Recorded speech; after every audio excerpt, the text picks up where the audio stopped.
আসসালামু আলাইকুম। তাসনিয়া রান্নাঘরে সবাইকে স্বাগতম জানাচ্ছি। আশা করছি সকলেই আল্লাহর রহমতে অনেক ভালো আছেন।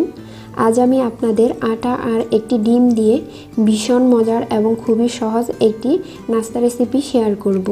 আশা করছি আমার আজকের রেসিপিটিও আপনাদের কাছে ভালো লাগবে।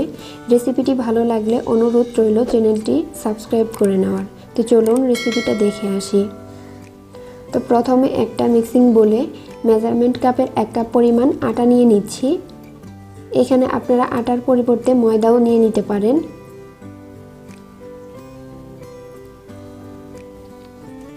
তো এর মধ্যে এখন আমি একটি ডিম দিয়ে দিচ্ছি।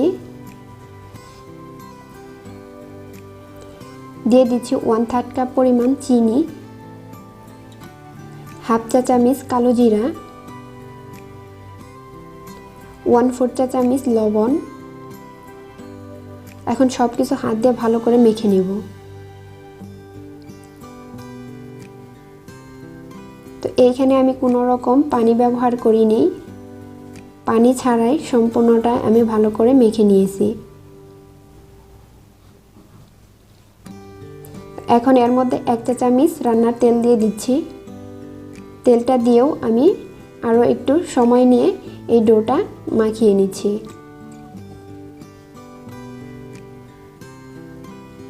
তো আমার মেখে নেওয়া হয়ে গেছে। এখন একটি ঢাকনা দিয়ে ঢেকে রেস্টে রেখে দিব 5 মিনিটের জন্য। তো ফিরে আসলাম 5 মিনিট পর। এখন ঢাকনাটা সরিয়ে নিব। এরপর ডোটা আমি একটি বোর্ডের উপরে নিয়ে নিচ্ছি। তো ডোটাকে প্রথমে এরকম গোল শেপ দিয়ে নিচ্ছি। এরপর হাত দিয়ে চেপে এরকম চ্যাপটা করে নিচ্ছি। এর উপরে সামান্য পরিমাণ আটা ছড়িয়ে এখন একটা রুটি বেলে নিব।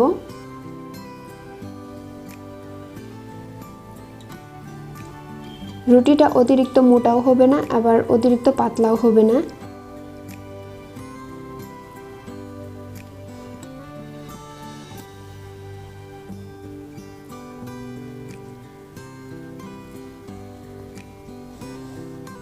তো আমার রুটিটা বেলে নেওয়া হয়ে গেছে। রুটির পুরুত্বটা ঠিক এরকম হবে, অতিরিক্ত পাতলা বা অতিরিক্ত মোটা হবে না। এখন আমি এরকম একটা কৌটার মুখ নিয়ে নিয়েছি।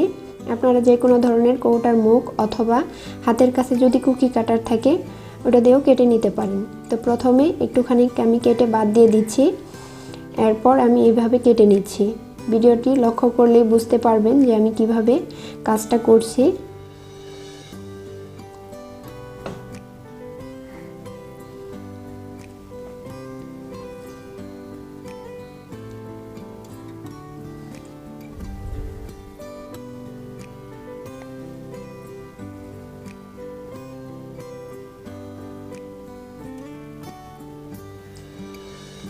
তো এইভাবে আমি পুরোটা রুটি কেটে নিব।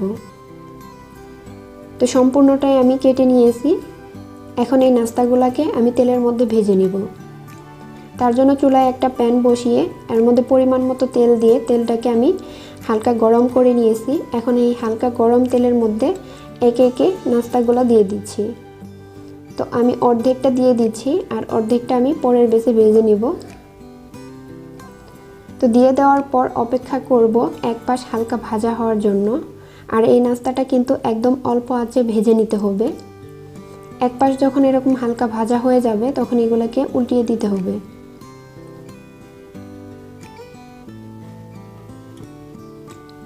তো আমি আবারও নাস্তাগুলোকে উল্টিয়ে দিচ্ছি।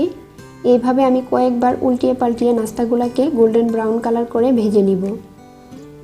একটু সময় নিয়ে নাস্তাগুলো ভেজে নিলে নাস্তাগুলো কিন্তু ক্রিস্পি হয় আর ঠান্ডা হওয়ার পরে কিন্তু নরম হয়ে যায় না।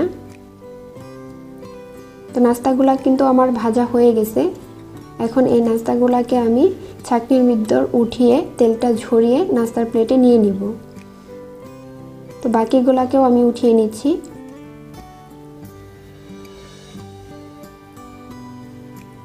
তো একইভাবে আমি দ্বিতীয় বেসটাও ভেজে নিব। তো দ্বিতীয় বেসটাও ভেজে নিয়েছি। এখন এই নাস্তাগুলোকে সম্পূর্ণভাবে ঠান্ডা করে একটা কন্টেনার বক্সে ভরে রেখে আপনারা 2 সপ্তাহের মতো খেতে পারবেন। তো আশা করছি আমার আজকের এই সহজ রেসিপিটিও আপনাদের কাছে ভালো লেগেছে। রেসিপি ভালো লাগলে লাইক, কমেন্ট, শেয়ার করতে ভুলবেন না, আর চ্যানেলটি সাবস্ক্রাইব করে চ্যানেলের পাশেই থাকবেন। তো আজকের মতো এখানেই বিদায় নিচ্ছি। আল্লাহ হাফিজ। আসসালাম।